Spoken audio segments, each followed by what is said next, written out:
Waalaikumsalam warahmatullahi wabarakatuh. Hari ini kita akan belajar tentang makanan, minuman, dan buah-buahan. Yang pertama kita akan belajar tentang makanan.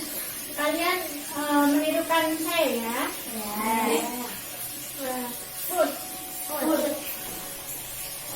Rice. Nasi. Fried rice. Nasi goreng. Meatball. Bakso. Noodle. Mie. Hamburger. Cake. Kue. Bread. Roti. Egg. Telur. Pizza. Fried chicken. Ayam goreng. Drinks. Orange juice. Jus. Tea. Teh. Kopi. Milk. Susu. Fruit. Banana. Pisang. Apple. Pineapple. Nanas. Watermelon.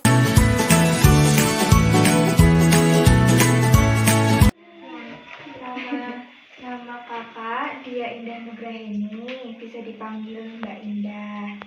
Sekarang kita mau belajar bahasa Inggris. Siapa yang suka bahasa Inggris? Aku. Iya. Nah tadi kan Mbak Adel kan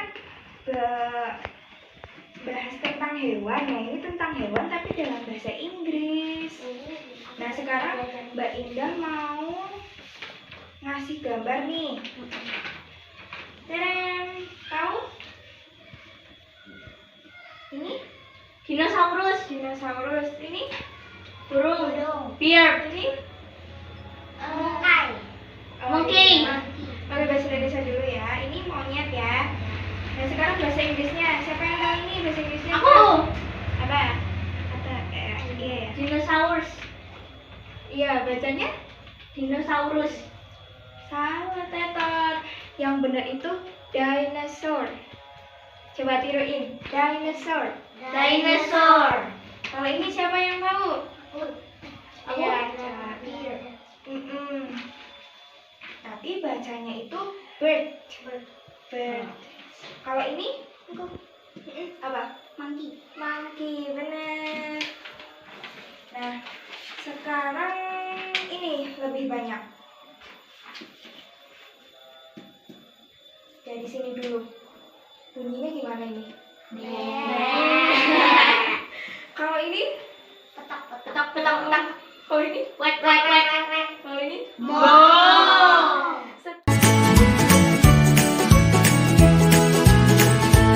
Selamat siang adik-adik. Siang kakak. Di sini kita akan mempelajari materi mengenai makhluk hidup. Adapun ciri-ciri makhluk hidup, ada yang bisa mengetahui ciri-ciri makhluk hidup apa aja? Ya. Oh ya. Tumbuh dan berkembang, Lalu Pekat derajat rangsang, membutuhkan makanan dan minuman, berkembang biak, oh ya. Ada yang tahu bernapas? Apa? Contohnya manusia, bernapas menggunakan paru-paru, kalau ikan, insang, cacing, kulit, ya. Bergerak. Ada yang tahu contohnya? manusia, kambing berjalan menggunakan kaki, Oh ya, kalau burung, menggunakan sayap dan kaki, dan sayap, manusia, kaki dan tangan, ya benar. Kalau contoh tumbuh, dari usia anak-anak ke dewasa, remaja atau dewasa. oh ya. Terus kalau berkembang biak contohnya? Ayam bertelur, berkembang biak. ayam bertelur, lalu sapi beranak. beranak. Kemudian membutuhkan makanan, contohnya manusia merasa. kalau sapi apa? Membutuhkan makanannya apa sapi? Rumput, Burung elang Daging.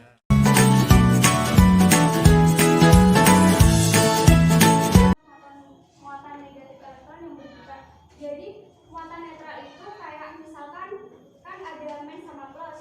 Nah jadi biar nggak ada men, plusnya masuk kayak gitu loh. Kayak misal hutang berhutang, jadi harus setara antara muatan positif sama muatan negatifnya ya seperti itu. Terus yang kelima, karena suatu sebab elektron dapat berpindah dari satu atom ke atom yang lainnya, tetapi proton dan neutron tetap berada dalam inti atom.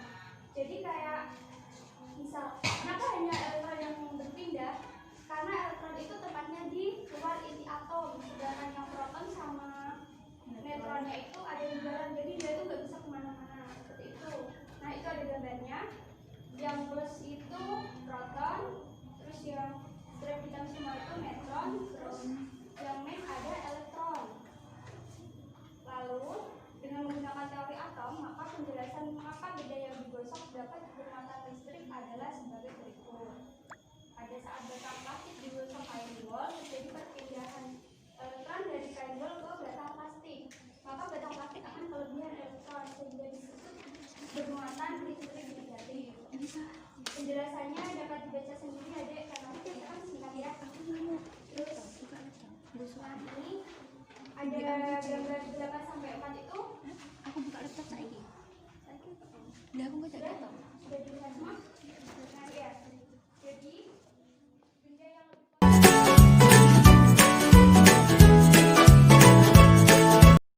Assalamualaikum warahmatullahi wabarakatuh. Waalaikumsalam warahmatullahi wabarakatuh. Selamat siang adik-adik. Selamat siang, Kak. Perkenalkan, nama kakak Silviana Sustiani, biasa dipanggil Silvi. Kakak pengen tahu nama adik-adik semua. Mulai dari kamu, perkenalkan nama kamu. Perkenalkan nama saya Fauzan Putra Pratama, biasanya dipanggil Osen. Pesan. Perkenalkan nama saya Salman Mutakin, biasa dipanggil Isal. Isal. Perkenalkan nama saya Nabila Rahman, biasa dipanggil Nabil. Nabil. Perkenalkan nama saya Safa Nur Aini, biasa dipanggil Safa. Safa.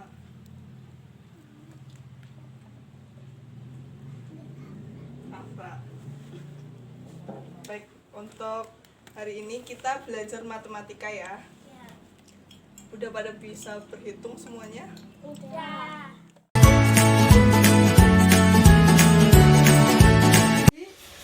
Di sini kita akan membahas tentang fotosintesis. Nah, jadi fotosintesis itu dibagi menjadi ada dua proses. Ada dua proses. Yang pertama itu reaksi terang dan yang kedua reaksi gelap. Untuk pengertian dari fotosintesis sendiri, fotosintesis adalah peristiwa penyusunan zat organik atau glukosa dari zat anorganik atau air dan karbon dioksida dan energi cahaya yang hidup. Karena bahan baku yang digunakan adalah zat karbon, yaitu karbon dioksida, maka dapat disebut juga asimilasi zat karbon. Secara umum, reaksi kimia fotosintesis dituliskan sebagai berikut. CO2 ditambah H2O dibantu dengan cahaya matahari menjadi C6H12O6 dan O2 atau oksigen. Kloroplas merupakan tempat terjadinya proses fotosintesis. Kloroplas merupakan organel plastida. Produk fotosintesis. Fotosintesis pada tumbuhan terjadi karena tumbuhan bersifat autotrof. Autotrof artinya dapat mensintesis tanaman langsung dari senyawa anorganik. Tumbuhan menggunakan karbon dioksida dan air untuk menghasilkan gula dan oksigen yang diperlukan sebagai makanannya. Energi untuk menjalankan proses ini berasal dari fotosintesis. Berikut ini adalah persamaan reaksi fotosintesis yang menghasilkan glukosa. yaitu H2O ditambah CO2 dengan bantuan cahaya menjadi C6H12O6 dan oksigen. Fotosintesis terjadi dalam 2 tahap. Pada tahap pertama, reaksi terang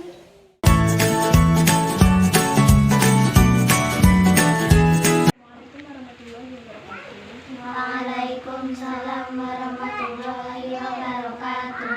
Selamat siang adik-adik. Siang. Apa kabar hari ini? Baik. Nah, kali ini kakak akan menjelaskan kepada kalian tentang penggunaan sejarah yang ada di Indonesia.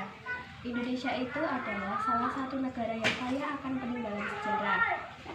Banyak sekali peninggalan sejarah yang ada di Indonesia. Contohnya adalah karya sastra, candi, keraton, tempat ibadah, dan patung, dan lain-lain. Nah, kali ini kakak akan menjelaskan tentang karya sastra. Karya sastra itu adalah bentuk peninggalan sejarah, salah satu peninggalan sejarah yang ada di Indonesia. Kenapa? Karena di Indonesia itu banyak sekali sastrawan yang luar biasa. Contoh dari karya sastra itu, contohnya adalah kitab Mahabharata yang dikarang oleh Resi Wyasa, kitab Arjuna Wiwaha yang dikarang oleh Empu Kanwa, kitab Ramayana yang dikarang oleh Empu Walmiki, dan masih ada beberapa kitab yang lainnya. Kemudian yang kedua, kakak akan menjelaskan tentang prasasti. Prasasti itu merupakan salah satu peninggalan sejarah yang ada di Indonesia. Itu biasanya prasasti itu tulisannya ada di batu, dituliskan dengan huruf Pallawa dengan